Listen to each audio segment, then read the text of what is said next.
आज मैथ के साथ साथ आप लोगों के लिए हम एक हिंदी की कहानी लेकर के आए हैं जो कि बहुत ही इंटरेस्टिंग कहानी है और ये आपके एग्जाम के लिए बहुत ही लाभदायक है। इस कहानी से आपके एग्जाम में क्वेश्चंस जरूर पूछे जाते हैं, तो आप लोग इस कहानी को अच्छा से सुनिएगा ताकि इससे जो भी ऑब्जेक्टिव या सब्जेक्टिव क्वेश्चंस बने उसमें आप लोगों को परेशानी ना हो। कहानी अच्छा से सुनिएगा, सारा के सारा क्लियर एकदम ठीक ठाक से हो जाएगा। और ये कहानी बहुत ही अच्छा है, सिर्फ आपके एग्जाम के लिए ही नहीं बल्कि आपके जीवन के लिए भी। आप इस कहानी को अपने भाई बहन माता पिता सबके साथ सुन सकते हैं, सबको आप सुना सकते हैं, क्योंकि इससे बहुत एक बड़ी मतलब अच्छी एक सीख मिलने वाली है। और इसमें जिस घटना के बारे में बताया गया है वह घटना जो है कि मेरे साथ भी हो सकता है, आपके साथ भी, किसी के साथ भी घटित हो सकता है। और इस कहानी को बिल्कुल एक गांव देहात से लिया गया है और गांव देहात में रहने वाले लोगों के बीच जो घटित होता है उसी घटना को इस कहानी में श्रीनिवास जी के द्वारा बताया गया है।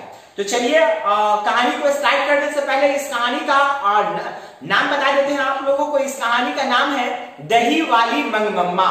और दही वाली मंगमम्मा नाम जो है कि इस कहानी का पढ़ने के पीछे यही रीजन है कि इसमें जो बात जो बताया गया है वो एक दही बेचने वाली औरत जो मंगमम्मा है उन्हीं के बारे में बताया गया हुआ है इसमें, जिसके राइटर मतलब कि कहानीकार जो है वो श्रीनिवास जी है। तो चलिए पहले श्रीनिवास जी के बारे में कुछ हम लोग बात कर लेते हैं जिससे आपका ऑब्जेक्टिव टाइप क्वेश्चन क्लियर रहेगा। तो श्रीनिवास जी का जो पूरा नाम है, उनका पूरा नाम है मास्ती वेंकटेश अयंगार, उनका पूरा नाम है। और इनका जन्म जो हुआ था वह सन 1891 ईस्वी में हुआ था, जो कि 6 जून को हुआ था। और इनका जन्म कर्नाटक के कोलार नामक स्थान पे हुआ था और इनके द्वारा ही दही वाली मंगमम्मा कहानी को लिखा गया है।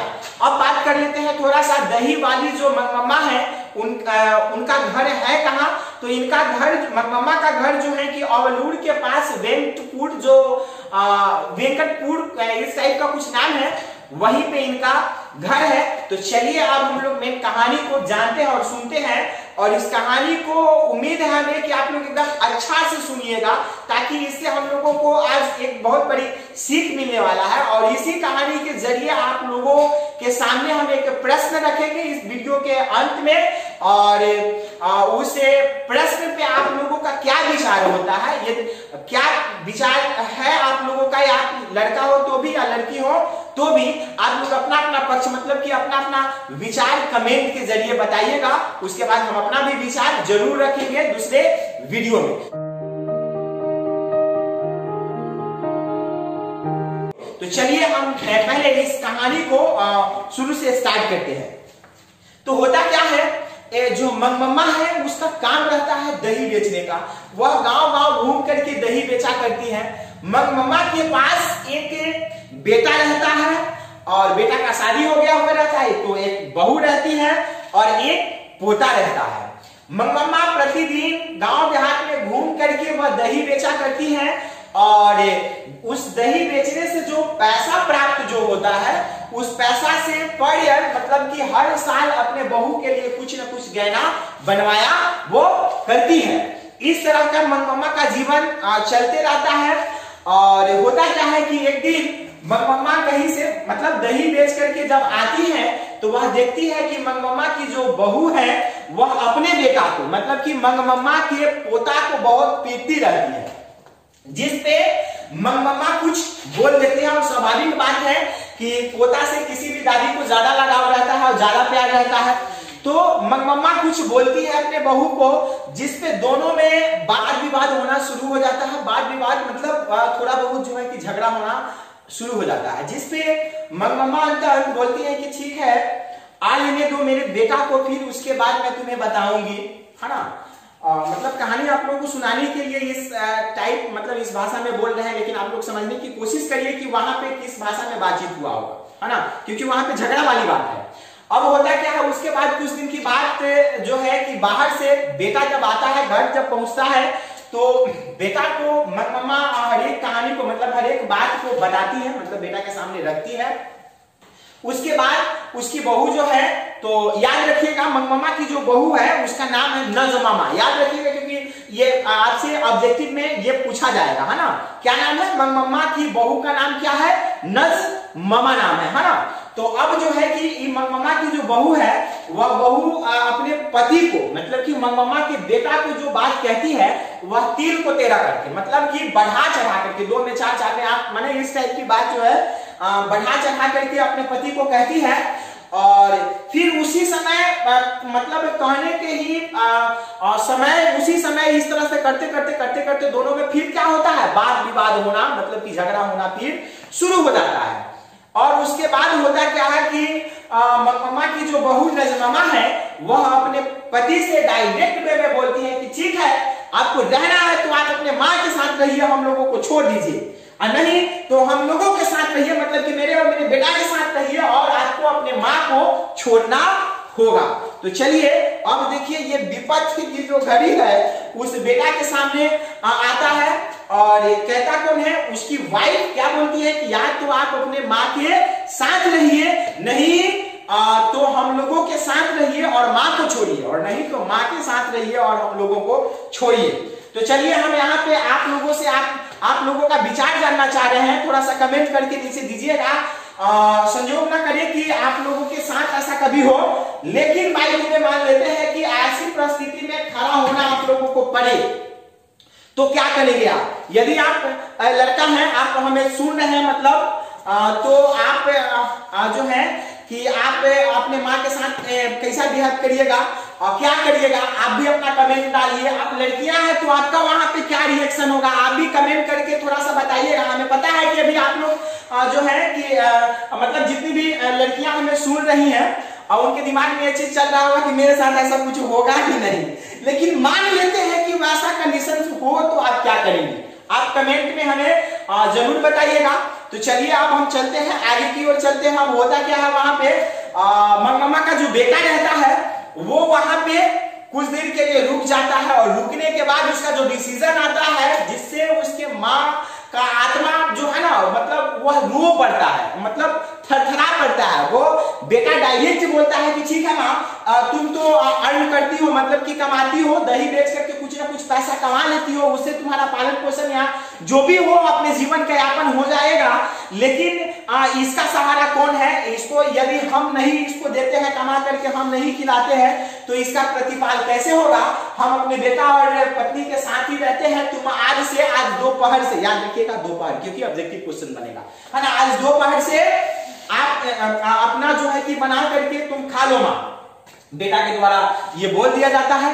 बोलने के बाद माँ को बहुत ज्यादा तकलीफ होता है, मंगम्मा को मतलब बहुत ज्यादा तकलीफ होता है। तो उस स्थिति में और उस जगह पे सिर्फ एक मंगम्मा ही नहीं बल्कि संसार की कोई भी माँ रहेंगी तो उनको बहुत ज्यादा तकलीफ होगा ही, क्योंकि किसी भी माँ को अपने बेटा से इस टाइप का उम्मीद नहीं रहता है।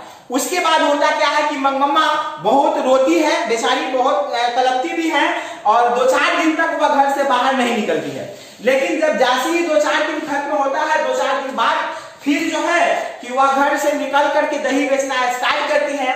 तो अब होता क्या है कि हमारे ही गांव में या आपके गांव में कहीं भी हम लोग देखते हैं कि हमारे गांव में जब कोई लाई वाली आती है या दही वाली आती है, तो दही वाली की तो कहानी हम लोग पढ़ ही रहे हैं। तो गांव में जो है कि उसके जान पहचान का ज्यादा जहां पे जो आदमी रहता है तो वहां पे कहीं कहीं वो बैठ करके आराम करती है और बात विचार कर लिया करती है। उसी तरह से मंगम्मा जो है वह लेखक के घर, वह जो है कि जब भी जाती है तो लेखक के माँ से बातचीत जरूर रुक करके करती है। तो वहां पे जाने के बाद वह सारी कहानियां जो भी इसके साथ गुजरता है मंगम्मा के साथ, वह सारी बातों का वर्णन लेखक के माँ के साथ वह करती है।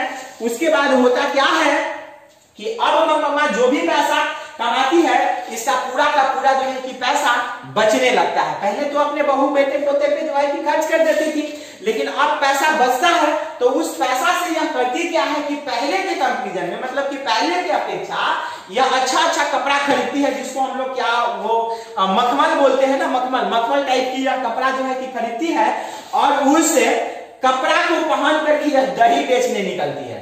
जब दही बेचने निकलती है उस कपड़ा को पहन करके, तो कोई भी देख करके थोड़ा सा अचंभित हो जाए कि भाई पहले ये इस टाइप से आती थी, अब क्या बात हुई कि दही बेचने का इसका स्टाइल ही चेंज हो गया है। तो कुछ बच्चे गांव देहात के जो है कि देख करके कमेंट भी कर देते हैं इस पे।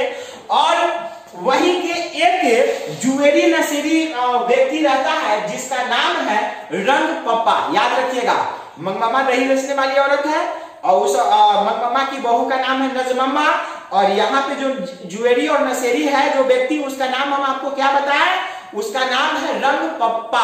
क्या नाम है? रंग पप्पा। याद रखिएगा क्योंकि ऑब्जेक्टिव क्वेश्चंस बनेगा और आप लोगों से क्वेश्चंस भी आएगा, और आपके बुक में क्वेश्चंस भी है कि रंग पप्पा कौन है, मंगमामा से वो क्या चाहता था, है ना। तो यह एक कौन है यार? यह एक जुएरी और नशेरी है। वह इसके मन में जो है कि पैसा का लालच समा जाता है, जो मंगमामा जमा कर करके जो पैसा रखती है, उस पैसा का लालच रंग पप्पा के मन में समा जाता है, जिसके कारण प्रतिदिन इसके पीछे जो है वह पड़ जाता है और तरह तरह की बातें करता है, फुसलाने की काम करता है। अंत वह शादी करने के लिए भी, मतलब पैसा ठगने के लिए, मंगमामा को शादी करने के लिए भी जो है किया, रंग पप्पा बोल देता है कि तुम हमसे शादी कर लो, मैं तुम्हें वो सारी सुख दूंगा जो तुम्हारे पति नहीं दे पाए हैं, तुम मुझसे शादी कर लो। मतलब किसी तरह से बहलाने फुसलाने लगता है कौन? रंग पप्पा। किसको? मंगमामा को। और क्यों? तो पैसा के लिए। उसके बाद होता क्या है कि मंगमामा जाती है फिर लेखक की माँ के यहाँ और वहां पे सारी बात को सुनाती है। उसके बाद लेखक के माँ के द्वारा सलाह दिया जाता है कि आप एक काम करो, इस पैसा को कहीं ना कहीं इसको जमा कर दो, ज्यादा ठीक ठाक रहेगा। उसके बाद होता क्या है, यह बात किसी तरह से जो है कि मंगमामा के जो बहू है, बहू को पता लग जाता है कि हमारे सासू माँ के पास बहुत सारा पैसा हो चुका है, जिसको वह नशेरी और जुएरी जो रंग पप्पा है वह ठगना चाह रहा है। अब बहू क्या करती है कि अब यदि हम, वह सोचने लगती है कि अब यदि हम कुछ नहीं करते हैं तो अब यह पैसा चला जाएगा, वो ठग लेगा। अब जो है वह बहू अपने सास मंगमामा से जो है वह सलाह करने का उपाय किसी न किसी तरह से जो है कि वो खोजने लगती है।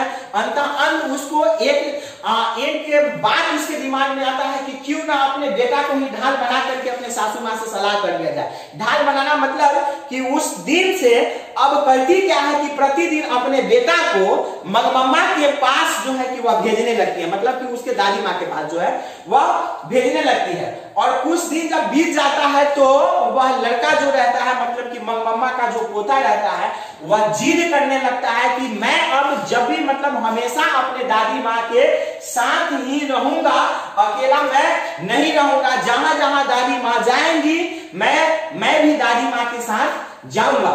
अब होता क्या है कि इस तरह की वह लड़का जिद करने लगता है, जिसके कारण मंगमामा को दही बेचने जाने में बनता नहीं है। इसी बीच होता क्या है कि दोनों सास और बहू में किसी तरह से थोड़ा थोड़ा बातचीत होना स्टार्ट हो जाता है। कुछ दिन गुजरता है और फिर बाद में जाकर के क्या दोनों में विचार होने लगता है सास बहू में कि अब चलिए हम लोग दोनों आदमी चलते हैं दही बेचने। एक आदमी दही बेचेंगे तो एक आदमी इस बच्चे को रखेंगे और दूसरा आदमी जब दही बेचेगा तो फिर, मतलब इस तरह से करके एक आदमी दही बेचेगा, एक आदमी बच्चे को संभालेगा। इस तरह से करके दोनों में बात विचार होना क्या होता है, शुरू हो जाता है और दोनों में सलाह हो जाता है। तो चलिए, उम्मीद है यह कहानी आप लोगों को समझ में आ गया होगा। और उस पॉइंट पे जहां हम बोले हैं कि यदि उस जगह पे आपकी वाइफ आपके सामने यह प्रस्ताव रखे कि आप या तो हम लोगों के साथ रहिए या अपने माँ के साथ रहिए, तो आप क्या करेंगे आप कमेंट में जरूर बताइएगा। और सेम उसी से रिलेटेड एक जो हम कहे हैं कि एक जो है कि प्रश्न हम आप लोगों के सामने रखेंगे, जो कि माँ और वाइफ से ही, मतलब ये रिलेटेड है, इस टाइप का प्रश्न है। तो चलिए उस प्रश्न को हम आप लोगों के सामने रख रहे हैं और इसका जवाब कमेंट में आप लोग, जो भी आप लोगों का विचार है, जरूर लिखिएगा। उसके बाद इसी प्रश्न पे एक वीडियो लेकर के हम आप लोगों के सामने आएंगे। तो चलिए, वह प्रश्न यही है, इससे मिलता जुलता ही वह प्रश्न है कि मान लेते हैं कि आप कहीं जा रहे हैं, रास्ते में है या कहीं नदी में है तो आप नाव पे हैं और आप सिर्फ तैरना जानते हैं। याद रखिएगा, आप सिर्फ तैरना जानते हैं और तैर करके किसी एक व्यक्ति का ही जान आप बचा सकते हैं। और मान लेते हैं कि उस नाव पे आप हैं, आपकी वाइफ है और आपकी माँ है ना। कौन कौन है? याद रखिएगा, आप हैं, आपकी वाइफ है और आपकी माँ है। मतलब मान लेते हैं जैसे अभी जो कहानी हम लोग सुने हैं, एक कौन है, मंगमम्मा है, मंगमम्मा की बहू कौन है, नजमम्मा है, और मंगमम्मा का बेटा है, और एक पोता भी है उसका, है ना। तो मान लेते हैं कि ये चारों में से मंगमम्मा का बेटा रहे, मंगमम्मा रहे और नजमम्मा, मतलब कि मंगमम्मा की कौन है, वो बहू रहे ना। तो मतलब महसूस करिए कि उसके जगह पे आप खुद हैं, आपकी वाइफ है और आपकी माँ है, और संजोग से वह नाव डूबने लगा, मतलब कि उलट ही गया उस पानी में, और उस दोनों में से किसी एक को ही आप बचा सकते हैं। या तो आप अपने माँ को बचा सकते हैं या अपने वाइफ को बचा सकते हैं। तो आप कमेंट करके बताइए कि इन दोनों में किसके जान को आप बचाइएगा और किसको छोड़ दीजिएगा। कमेंट में जरूर बताइएगा, और हम अपना भी विचार नेक्स्ट वीडियो में लेकर के जरूर आएंगे। पहले आप लोग हमको बताइए।